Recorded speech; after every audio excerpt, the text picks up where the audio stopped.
Okay, gardeners, I'm back. So I was going to show you what these look like. No, I will not be leaving the flowers in the little homemade greenhouses. What I do plan to do is make labels so I know what's what. So I do know this is an Indian paintbrush. This looks like little bitty sunflowers. I do know that's a red rose. That's a lavender carnation. And these are, I think, white pom-poms. So anyway, I'm putting the flowers in there for now so that I can label them correctly and then come back and put the tops on them and put them up in the window.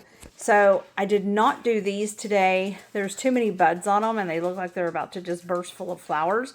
So I'm leaving them there and some water and hoping that they'll bloom out. And then I'll go ahead and propagate them here in probably about a week or so. These are wildflowers that I got on my way to Texas yesterday. And they don't look so good. I pulled them up by the roots, but I had them in a container with water. And my daughter thought that that was trash because they're weeds, even though they're beautiful. And so she threw them away. And I had to get them out of the trash. And so they're back in water, hoping that I can revive them. Fingers crossed and praying that they live and I can get them planted. So I did want to show you one more thing. These I propagated. These are my pink roses that I started. And then this is my carnation. I decided to just put it in water to start it out. But I did want to show you. They always say plant more than one little stem. Because like with this one, there is a tiny little bitty new growth on that one that I just noticed. But if you look at this one, there's several. So, well, is this the one? No, it is not. That one doesn't look like it's doing anything.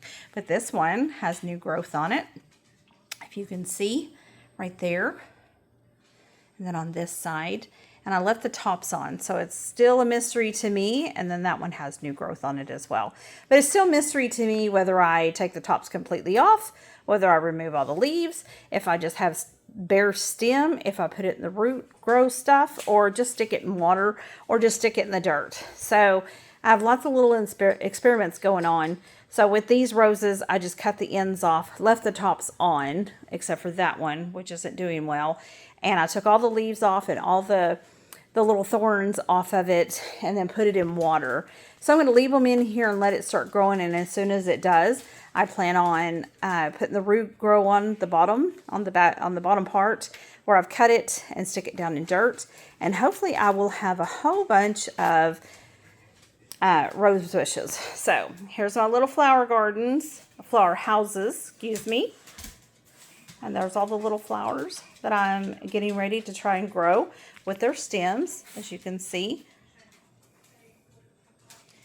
Fingers crossed and praying. We have flowers. Like and subscribe to my channel if you like watching my videos, and tell your friends. Thank you.